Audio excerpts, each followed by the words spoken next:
Olá, como estão? Espero que bem. Muito bem. Hoje mais uma dragem de antipsiquiatria. Acho que vai ser um pouco longa de novo, mas vamos lá. Minha pergunta fundamental hoje é a seguinte: o que estão diagnosticando os psiquiatras biológicos? Qual é o diagnóstico que eles estão dando? A respeito do quê? E a segunda questão é qual é a validade desse diagnóstico? Por quê? Porque se na primeira pergunta, o que eles estão diagnosticando, não é alguma questão médica, científica ou biológica, e sim comportamento, qual é a validade de um diagnóstico que não é médico, então, nem científico nem biológico, mas é moral. Né? Então é no âmbito dessa questão que eu quero falar hoje, e para isso eu trouxe aqui citações de livros, né, que eu fiz um resumo aqui, e eu vou comentar sobre essas citações, e nos comentários depois ali no vídeo eu coloco os autores, os livros que eu usei para fazer essa leitura aqui, esse resumo, para vocês, se quiserem depois ir atrás, né, e ter acesso a esses livros. Agora, quando eu estiver citando, não vou lembrar aqui o nome de todos, eu não botei também o resumo, o nome de todos e nem o título do livro, mas vai estar ali nos comentários, na descrição, né, do vídeo. Vamos lá então, vou pegar agora as citações. Existem duas maneiras principais de abordar o tema TDAH e bipolaridade. Uma delas é considerar esses problemas como entidades clínicas supostamente definíveis por si só, colocando o foco e a lupa na criança. Trata-se de uma abordagem clínica descontextualizada, tendo como pano de fundo sistemas de diagnóstico, eles próprios hoje questionados pela falta de validade. No entanto, a abordagem clínica é a dominante. Entende-se que assim é pelo prestígio científico que reivindica e, claro, pelo prestígio das ciências em que se baseia, neurociências, genética, psicofarmacologia, e dos investigadores que o estudam. A outra forma de abordar esse problema é contextualizá-lo, tendo como pano de fundo os modos de vida atuais e as repercussões que tem na educação das crianças, a começar pelo contexto familiar, tempo disponível, modos de entretenimento, como é a relação familiar em casa com pais, com irmãos, como mora com quem vive, nas escolas, com amigos no bairro, na cultura, no país. Né? Então aqui já faz essa divisão fundamental, que é o que eu quero trazer, que se não tem validade o diagnóstico médico, científico, biológico, né, do DSM-5 a respeito desses comportamentos, então o que eles estão diagnosticando, estão descontextualizando para fingir, né, estão isolando a criança como se isola uma doença num fígado. Eles estão tentando fazer isso com essa criança, como se isso fosse médico, mas na verdade estão fazendo um julgamento moral desse comportamento a partir de critérios médicos que não existem.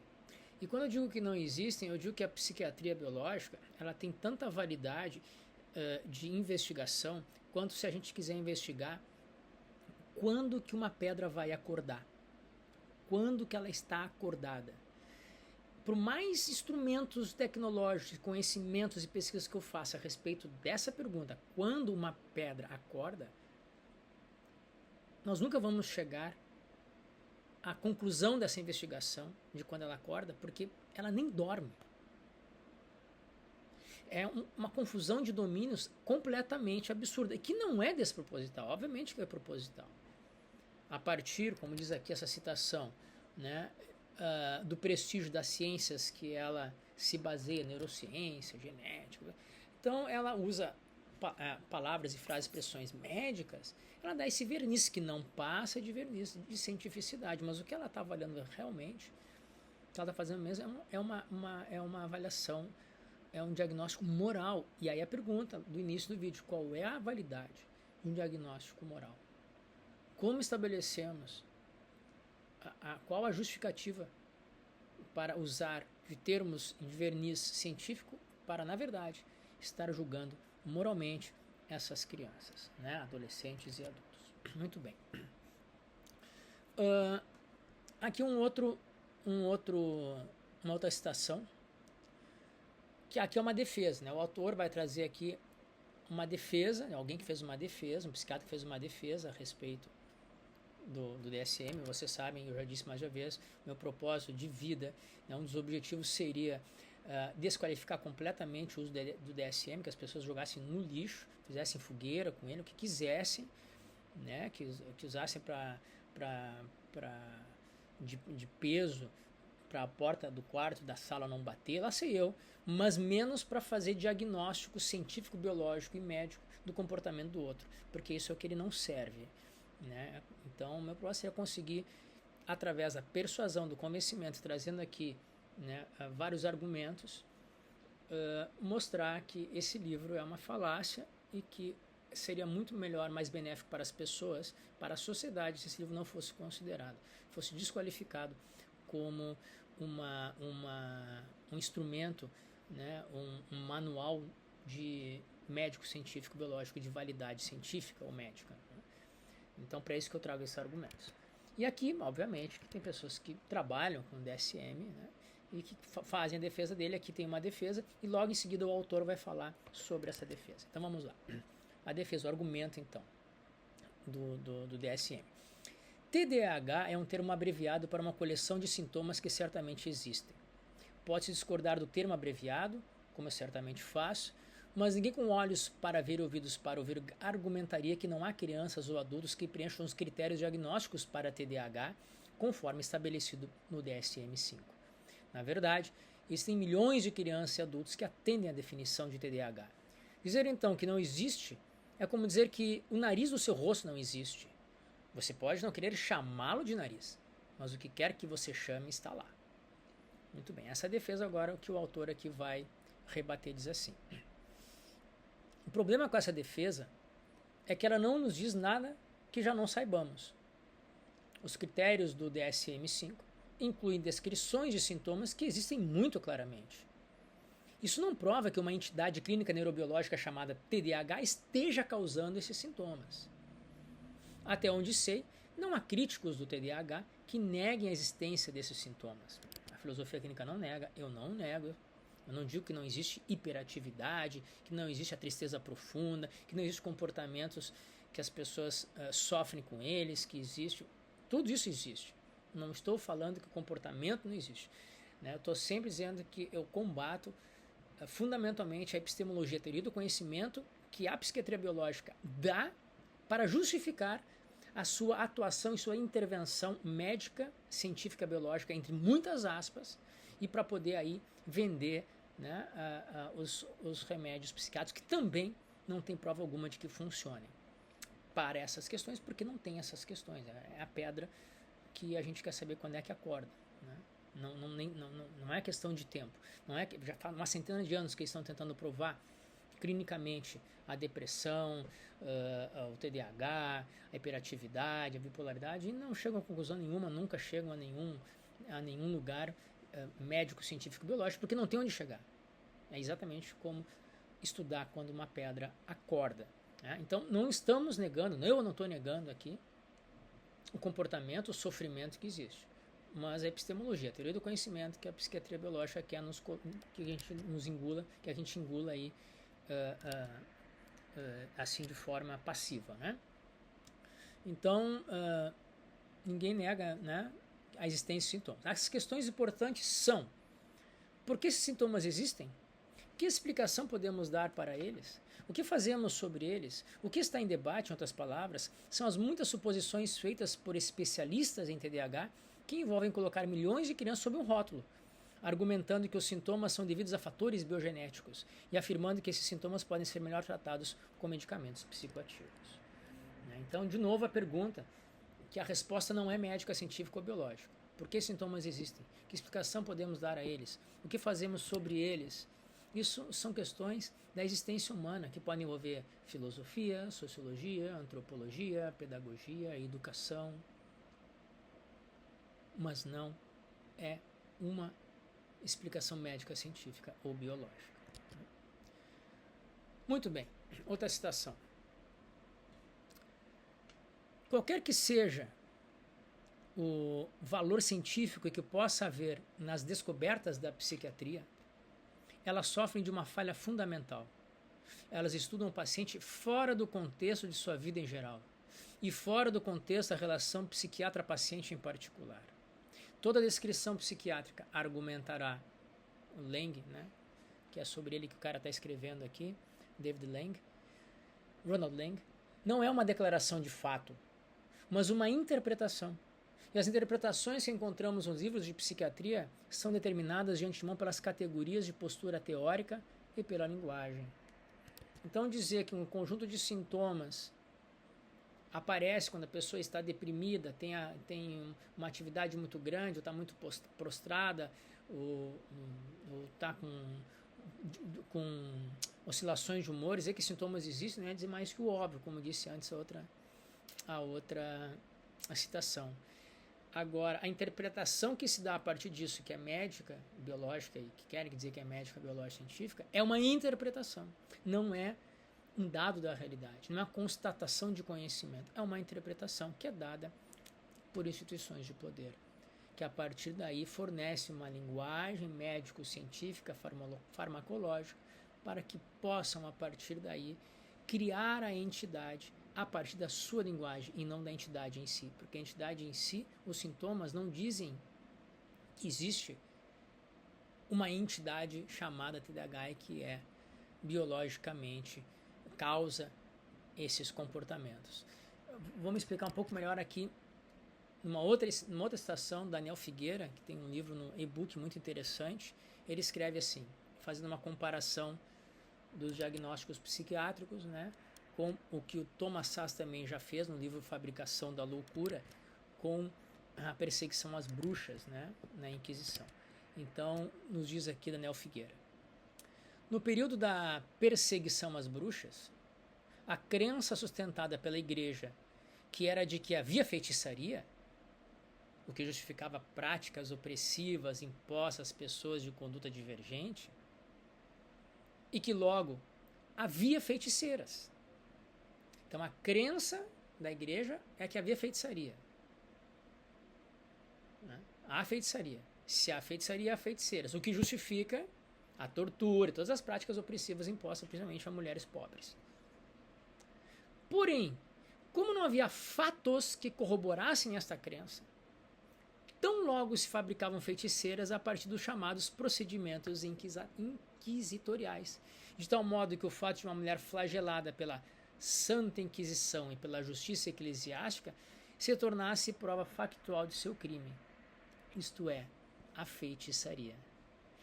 Então, eu afirmo que há feiticeiras e eu, sem prova nenhuma, por comportamento das pessoas, mas não há prova da feitiçaria, há um comportamento, uma interpretação, uma criação de uma entidade sobrenatural.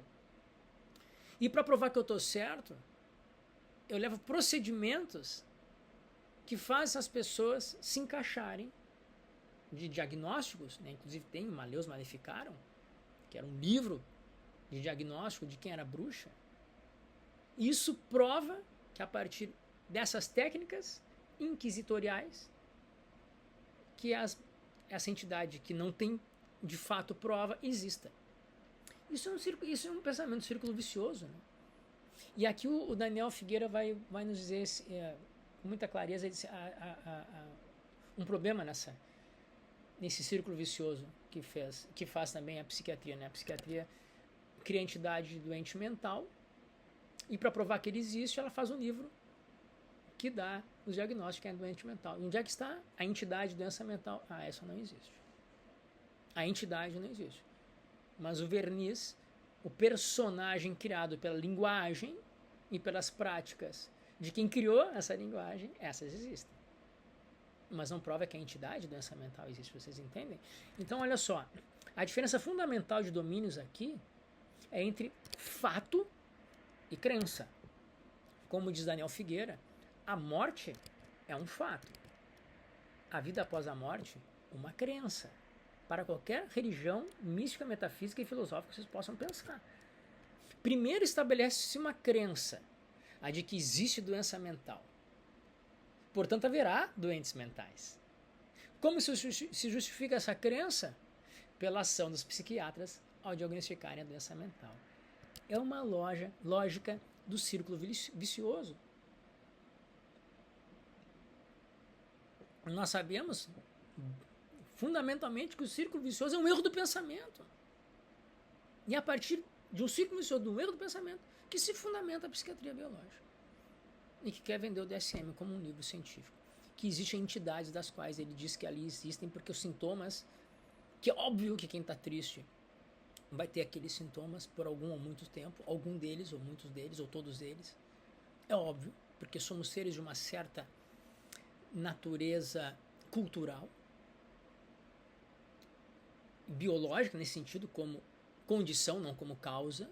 Então sentimos e nos comportamos quando estamos tristes mais ou menos da mesma forma em qualquer lugar do mundo. Mas isso é óbvio.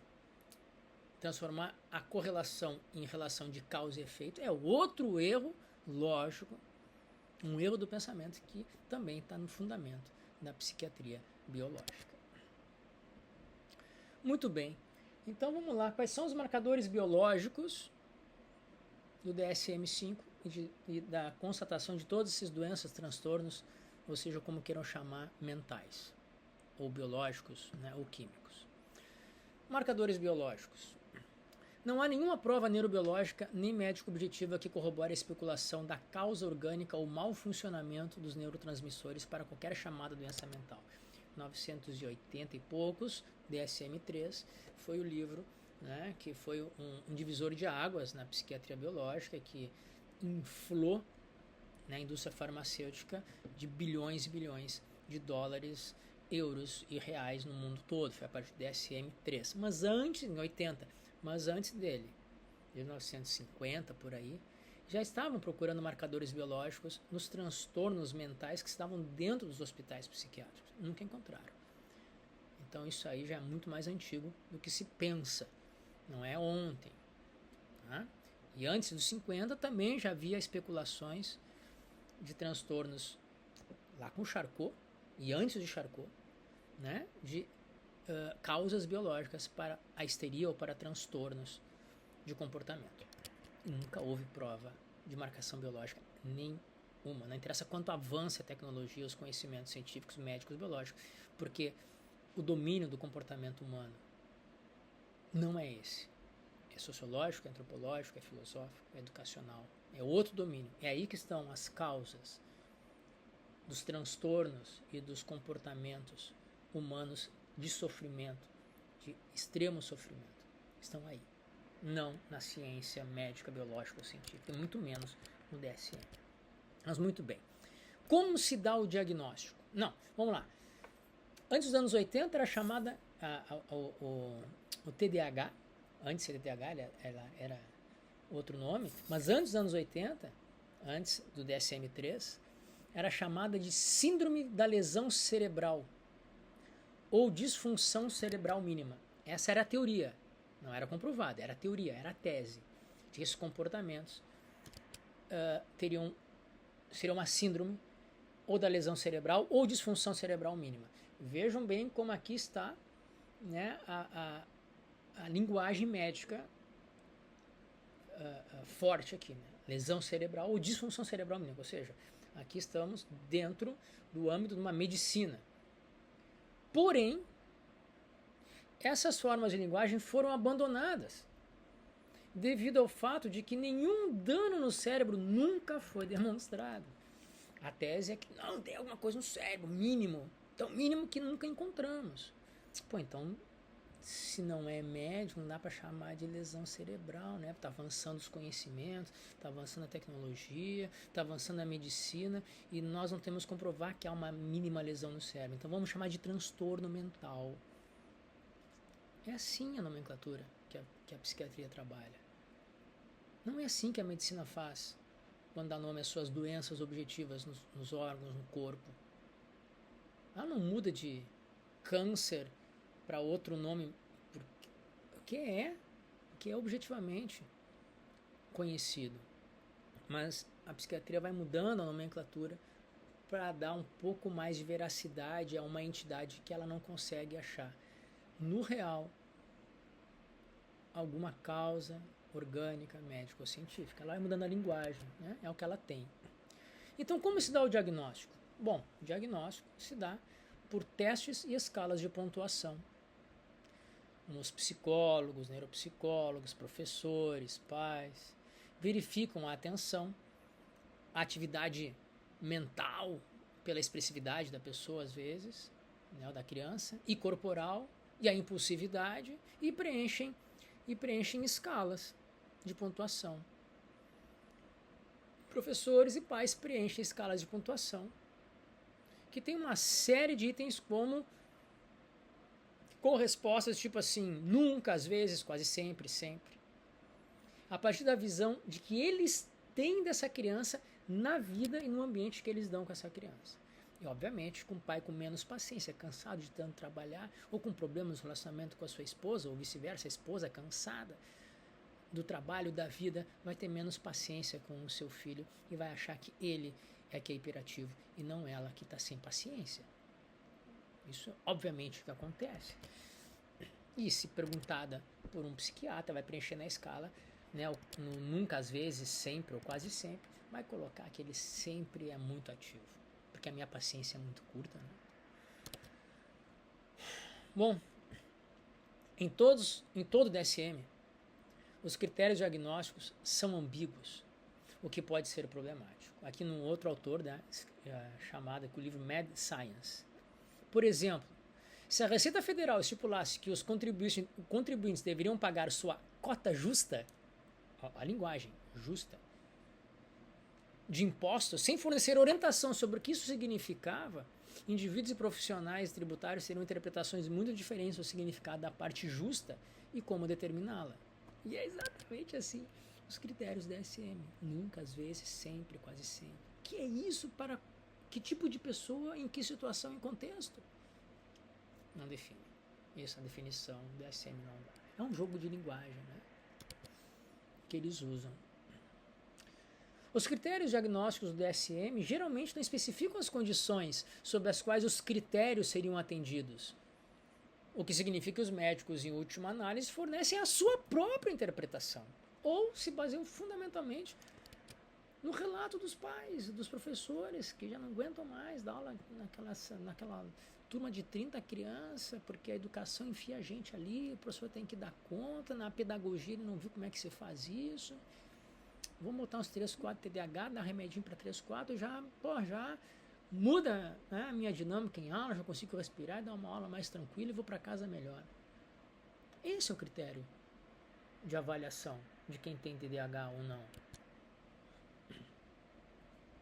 Por exemplo, os 2 primeiros critérios para transtorno de ansiedade generalizada incluem a ansiedade excessiva, que a pessoa considera difícil de controlar.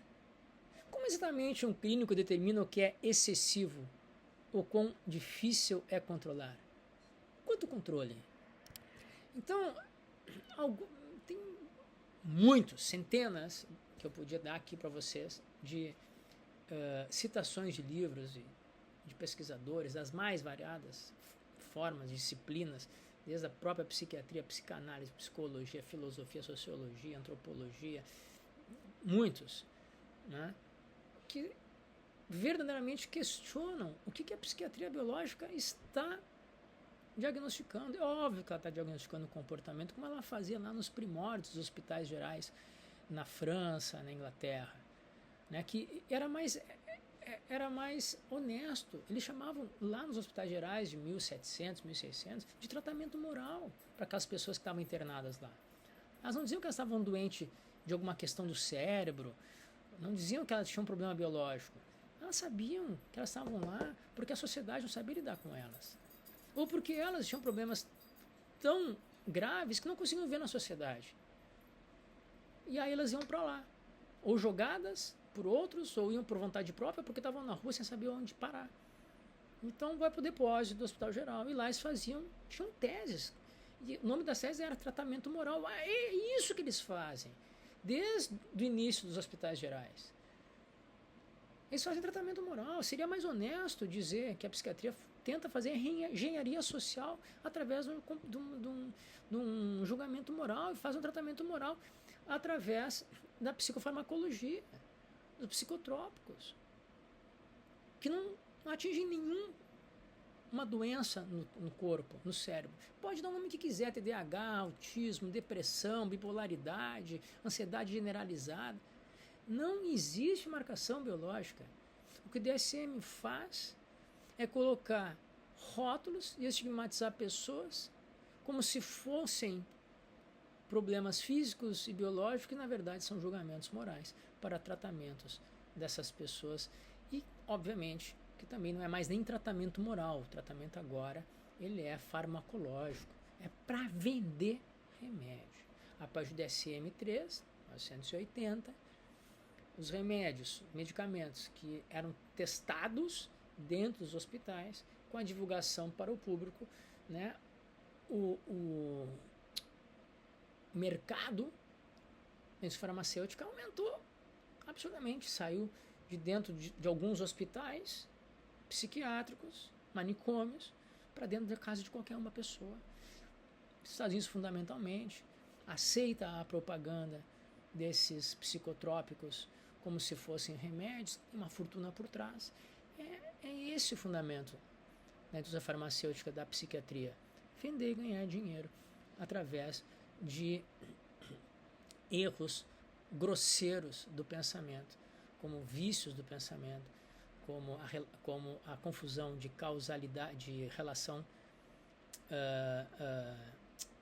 de relação entre uma coisa e outra, como se fosse uma relação de causa e efeito, né? Ou então com o vício aí do círculo vicioso, o erro grosseiro da correlação, na correlação, como se fosse uma relação de causa e efeito.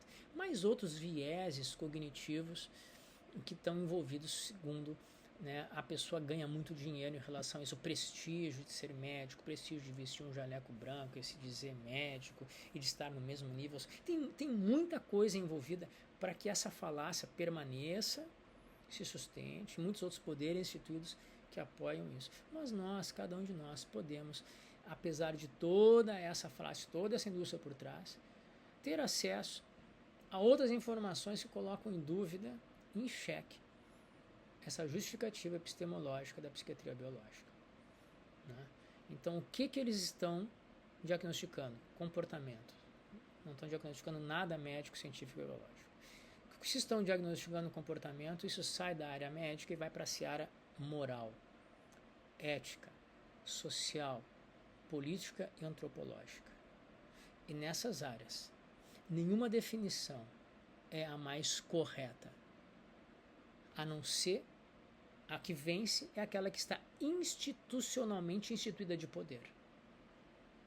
Se vocês perguntarem na filosofia para um filósofo, professor de filosofia, qual é a definição de ética, se há uma definição de ética, ele vai dar no mínimo 3, 4, e todas válidas. Porque nas relações humanas, a pluralidade de concepções e visões de mundo não são concorrentes. A não ser que alguma instituição de poder estabeleça que essa é a correta e coloque punições e controles para que seja assim como ela é. Que é o que faz a psiquiatria biológica. Diferentemente das ciências naturais, perguntar o que é cobalto e o que é ferro, você vai lá na tabela periódica, cobalto e ferro.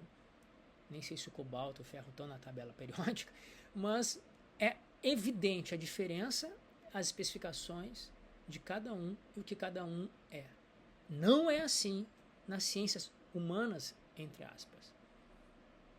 Nas relações humanas, éticas, sociais, políticas, filosóficas, antropológicas. E é nessa seara que nós estamos. O que a psiquiatria biológica faz é, então, diagnosticar comportamentos como se fosse médico, mas na verdade é um julgamento moral, social e político.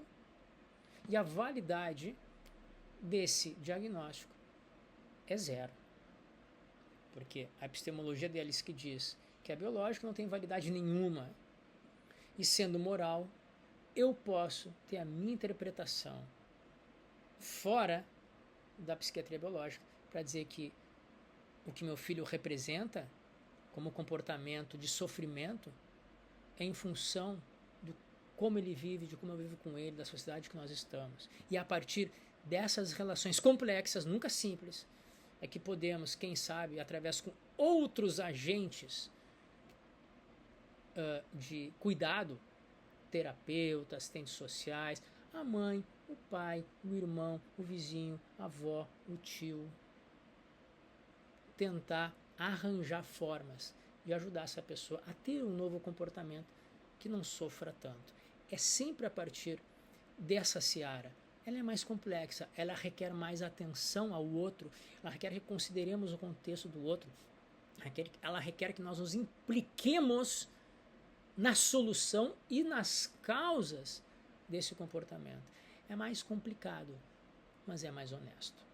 Bom, então esse é o recado de hoje. Uma pílula que foi super grande, uma draja grande, mas fico à disposição aqui para sugestões, para comentários e qualquer coisa aí, deixem nos comentários. Se eu gostar, deem like e compartilhem o vídeo que ajuda, né, a esse assunto a chegar a mais pessoas, tá bom? Muito obrigado aí e até o próximo vídeo.